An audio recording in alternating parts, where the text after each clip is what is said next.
कोणीतरी याला नागडा करून मारला पाहिजे. एकदा कोर्टात विटनेस बॉक्स मध्ये माझ्यासमोर उभे राहा. दागडा न करताही एन्काउंटर कसा करायचा हे तुम्हाला शिकवतो. तर ज्यांना मोटिवेट व्हायचं आहे, ज्यांना दोन लोकांमधील भांडणं बघायची आहेत, त्याच खोडीच्या लोकांनी माझा व्हिडिओ बघा. अध्यक्ष महाशय, गुरुजन वर्ग, स्वागत आहे तुमचं आजच्या या कोऱ्या करकरीत व्हिडिओमध्ये.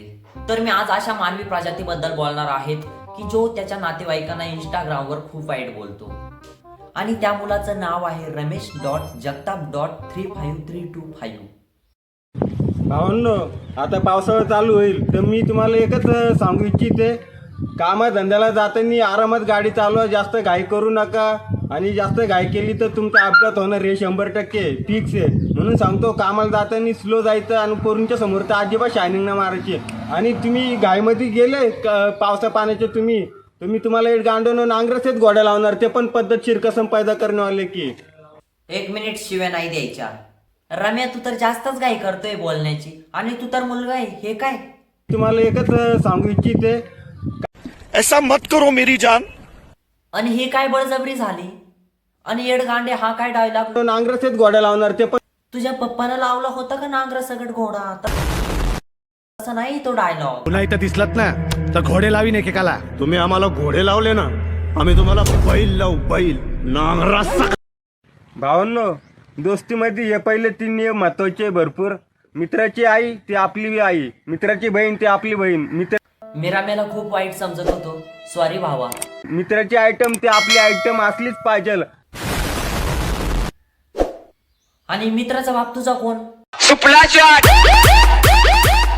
आणि त्याने ऐकलं ना एडगांड्याला, आपण नांगरसेत घोडा लावलाच पाहिजे पद्धतशीर, ते पण. सगळी वाट लावून टाकली व्हिडिओची. भावांनो, माझी पण एक गर्लफ्रेंड होती. तुला पण गर्लफ्रेंड होती का? पण आता काय झालं, आता ती मला सोडून गेली. तिने प्रत्येक पोरी सारखी तिची पण अवकत दाखवली तिने. म्हणून या पोरींवरती बेंचेत भरोसा ठेवतच नाही एडगांड. मान्य आहे, तुला जरा जास्तच अनुभव आहे, पण सगळ्या पोरींना कशाला बदनाम करतो? 10 पैकी 1 पोरगी असेल पण तशी, पण बाकीच्या 9 पोरींकडे बघण्याचा दृष्टिकोन बदलतो ना लोकांचा. अंबानीच्या आईचा भोस शर्माची चॅम्पियनशिप घालवली बेंचेत. या येडगांड्यावर कोणी बोलत नाही म्हणून याचा माझ दिवसेंदिवस वाढतच चाललाय.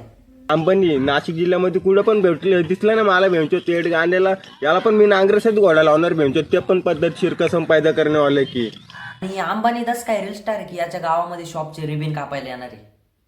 भावांनो, मी आतापर्यंत ऐकलं पोरी धोका देता, पण आता मित्र पण धोका द्यायला लागले, समजलं का? आपल्याच मित्राच्या गर्लफ्रेंडवरती वाईट नजर टाकता हे असे भिकारचोट मित्र.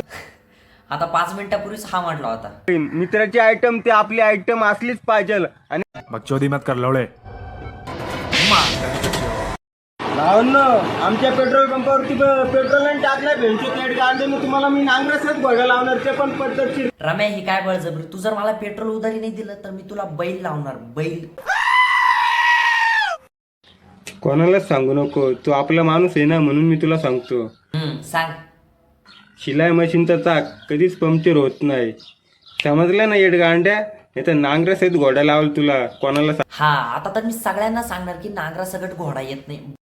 फायनली डिप्रेशन मधून बाहेर आलोय. डिप्रेशन मधून बाहेर आला का मेंटल हॉस्पिटल मधून बाहेर आला? आता तुम्हाला प्रत्येकांना ना डिप्रेशन मध्ये टाकणार बेंचेस कसम पैदा करण्यावाली की. तुम्ही म्हणजे आमची 239चा रिचार्ज टाकून चूक झाली. तुम्ही लावत ताकद. मी आता कोणाच्या बदलल्याने मला घंटा काय फरक पडत नाही, कारण मी स्वतःच बदललो आता. 1 मिनिट, तू हे केस असे काय केले सोललेल्या नारळासारखी? तुला वाटत असेल की तू सल्लूय, पण तू सल्लू नाही, तू नल्लूय, नल्लू. काही लोकांना 4-4, 5-5 आयटम असतात, पण माझ्या एक मित्राला एक काली टिमणीने पटली तर बेंचो तेड गांड्या मला विसरून गेला. अरे, तुला विसरला म्हणून तर त्याचं जीवन सावरलं, नाही तर त्याच्या पण आयुष्याचे लागले असते. माझी वन विभागाच्या अधिकाऱ्यांना कळकळीची विनंती की हे जनावर लवकर जंगलात नेऊन नांगरा सगट सोडावं.